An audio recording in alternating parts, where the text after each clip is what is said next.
Kia ora koutou and welcome to Fast 5 from 3 Minute Board Games, a new segment where we review 5 board games in a very short time. Now our regular format is very time intensive and it can take up to 12 hours to make a video. But many of those games I'd like to talk about in a less time intensive format. I still want these reviews to be short and informative, but I don't want to spend all that time on each game. Now some of these games, that's because the game itself's really simple and it wouldn't really benefit from a 3 Minute Board Games review. Or because the game just has a small audience. There's not a lot of people out there and I don't think many people would watch a standalone video. And finally, sometimes it's because I just don't like a game enough to invest the time into it. So without further delays, let's get into the actual reviews. The first game I'm going to look at is Orchard by Mark Tuck, a 9-card solitaire game. Now the core of the game is that there's these 18 cards in the box and you play with 9 each time you play, and you're trying to place down cards with matching symbols on top of each other. Each time you match one of the symbols, you get to place a die which represents points. The more times you do this, the more points you earn. If you place one down and it doesn't match, you blight that area and that's going to cost you points. So at its core, fundamentally, this is a simple 9-action puzzle game. And well, for a 9-card puzzle game, it's fine. It's a perfectly acceptable puzzle. I played it like 4 or 5 times and was like, yay, yeah, I had a fair bit of fun with that. It's fine. I think if you're into portable puzzles, you might get a bit of a kick out of it, but that's all it is. It really is just a 9-card puzzle game with an okay puzzle, but it's not one I'm going to highly recommend to anyone unless that's your absolute niche. So yeah, Orchard. It's fine for what it is, but what it is isn't much. Next we have Plotalot by Jim and Newton, published by Moonstone Games. Plotalot is a game where you're growing a garden and your friends or your enemies are also trying to grow a garden. And it's really wholesome, yet simultaneously absolutely cutthroat and vicious. So you get to play 2 cards a turn, and a lot of the game you'll be planting vegetables in plots. Each plot can carry a finite amount of plants, and when you've filled out a plot at the start of your next turn, it scores. And depending on what you've put on it, it can score a lot of points. And here's where Plotalot goes from being something quite pedestrian to something a lot more fun and engaging, because your opponents can play stuff on your garden. And that's the essence of what makes Plotalot quite fun, is these warring gardens. You're throwing aphids at your opponent. They're trying to spray them with pesticides. A friendly hedgehog can defend you from all these attacks. It's just silly. But the math puzzle in there of how you score your points and how you can get maximum benefit out of them is actually pretty fun. So for a small box game that looks pretty harmless and doesn't look like it's got much, this is actually surprisingly fun if you're fine with high levels of engagement and high levels of take that. But yeah, it's a cute garden game where you can sick locust swarms on your opponents, so take that for what you will.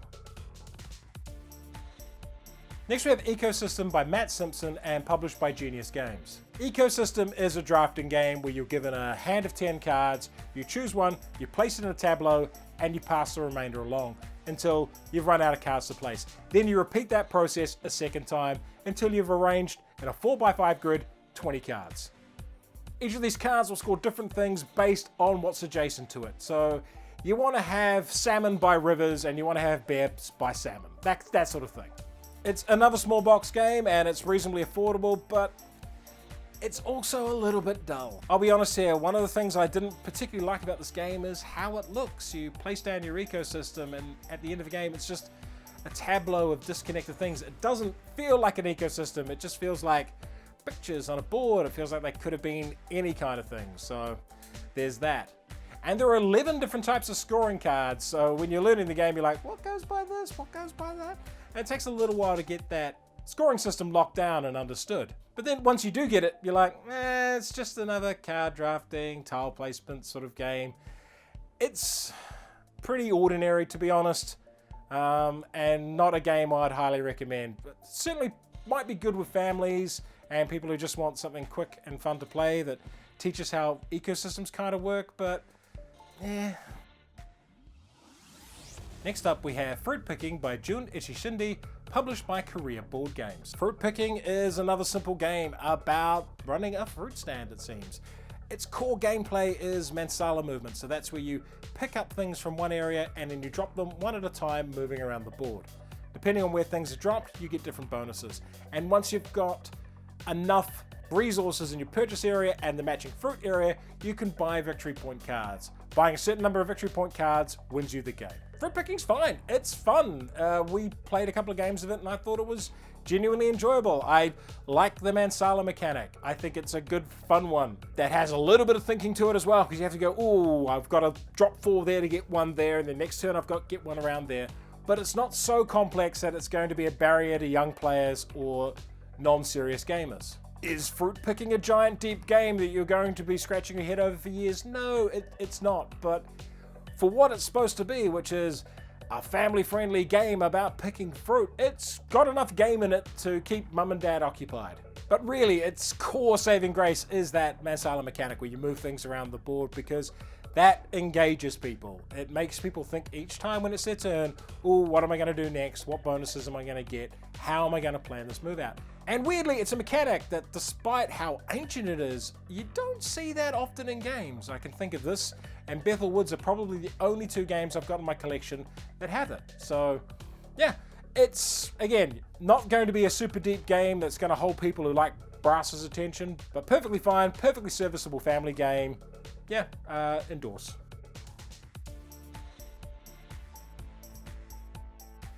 And for the final game, and as weird as it might seem, this wasn't intended to be like a giant gardening ecosystem themed video, but those are the 5 games that I've got cleared that were appropriate for this video, so there's your theme. And the final game we're looking at is Ohanami by Stefan Bendorf, published by Pandasaurus Games. This is another 10-card drafting game where you take a card, you place a card, and you pass the remainder around the board. But unlike Ecosystem, this one has really cool decision space. Each card you play has to go into one of 3 rows, and it has to go above or below another numbered card. But you can't put a card between 2 previously established numbers. So as the game progresses, the places you can put cards gets fewer and fewer and fewer. And there are 3 rounds of drafting and 3 rounds of placement. Blue cards are scored in all 3 rounds, green cards in rounds 2 and 3, and grey and pink cards are scored differently at the end of the game.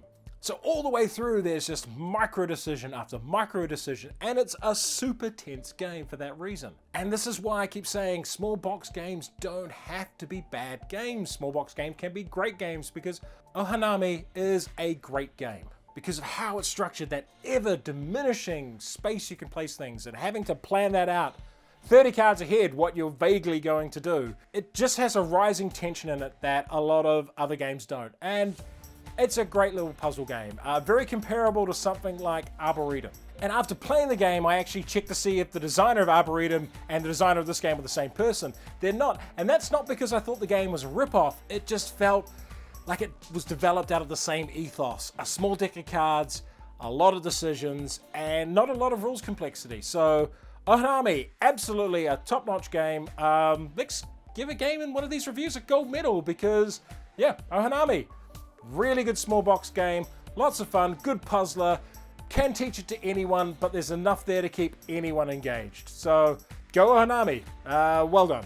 So that's the end of our very first Fast 5. If you enjoyed this video, hit the notification button, subscribe to the channel, and please come support us on Patreon. Ka kite ano.